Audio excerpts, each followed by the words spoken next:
With us now, Republican Congressman from Alabama, Representative Gary Palmer. He'll also be there tonight. Congressman, thank you for your time.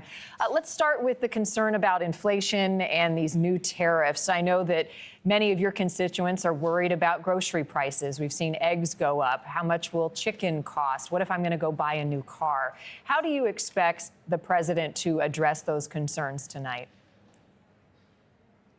I think he's going to start off by talking about his energy policy. As I've pointed out many times, energy is the most inflationary component of the entire economy. And if we unleash our energy potential, you're going to see prices start coming down because everything that you come in contact with, everything you use, has an energy cost.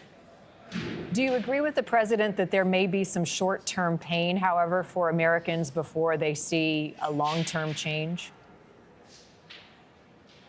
Well, the short-term pain was inflicted by the Biden administration, and you don't turn this around overnight.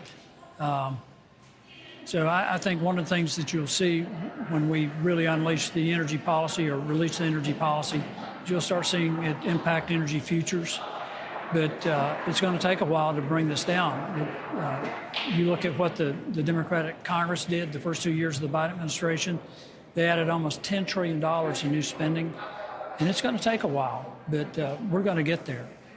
I want to get your thoughts on some of the cuts we've seen in government spending and some of the recent firings led by DOJ and Elon Musk. The criticism has been, Congressman, that the pace has been frenetic and has largely sidestepped Congress.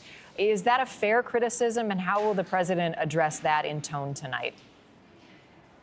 Well, I think what people ought to be looking at is how antiquated our federal data systems are. It's amazing that Elon Musk has brought in these computer experts with 21st century technology and done better oversight of federal government and federal spending than we've done in the last 40 years. So I think that's one of the things that people ought to be focusing on is, do we really need a government the size that we have when we're sending out $240 billion per year in improper payments? And that's just a start. And then you bring in these folks with a laptop and writing these algorithms, and they're finding massive amounts of waste and fraud. I think that's the real story here that nobody's really talking about. Most would agree, Congressman, that there is a lot of government waste, and they support going through these different administrations and different organizations and trimming the fat, so to speak. It's the how it's being done. I've interviewed a number of people who have been fired, who have worked very hard, who think their jobs are very important, and it was the way that they were let go. Are you supportive of how it's happened, and do you think that there's a better, more compassionate way to assess the legitimacy of some of these jobs? Well, I made recommendations early on that we offer people an early retirement package, but they needed to know that there are going to be big changes coming to government. So, I think practically every federal employee had the opportunity to take that buyout. So I felt badly for those who didn't do it. They would have gotten 8 months' pay, had plenty of time to find another job, and I think we're going to have a thriving job market going forward. So, you need to ask Elon Musk or someone in the administration about the methodology that they're using. But I think there were opportunities for people to take advantage of a very generous buyout program. I'd like to ask you about... By the way, this was done in the 90s by American corporations, so this is not something new. Right. Many businesses do it. We haven't seen it quite to this extent for government agencies at the federal level. The president last night paused military aid to Ukraine after that Oval Office exchange with President Zelensky.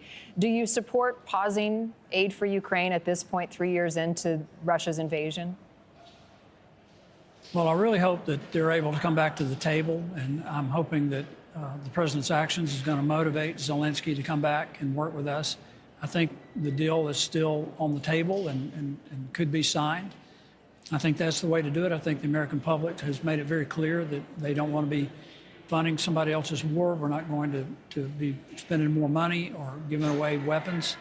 But if we can have a deal where they're buying the weapons from us and using their critical minerals and rare earth elements as collateral, that's a sensible approach to things. I think what's happened after the dust up in the Oval Office is that Europe has become more aware of the American position, and I think you're going to see them step up to the table like never before.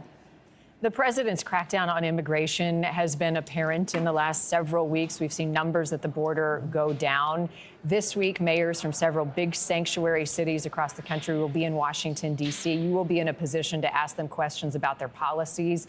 There has been criticism they've stood in the way of some of the federal raids. What will you be asking those mayors of Chicago and New York and Denver and Boston about their policies and their plan moving forward? Well, I'd like to know if they're willing to face charges for obstruction of justice, because they all have an obligation to uphold federal law. And that's not what they did. They decided that they didn't like the laws written by the Congress, passed and signed into law by the president, past presidents. And so they just made this unilateral decision that they wouldn't do it. And not only they would not comply, they wouldn't assist in arresting these criminal elements who are here illegally.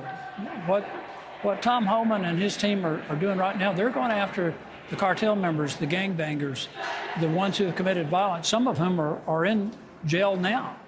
And these mayors were refusing to allow those people to be taken out of our jails and deported. And do you support Congressman withholding federal funding if these mayors do not comply? I think we ought to go a step farther and hold these mayors individually accountable for failing to uphold the law. That's their job as elected officials. Congressman Gary Palmer, we thank you for stopping by. I know you'll be watching tonight, as will we. Thank you, Marnie.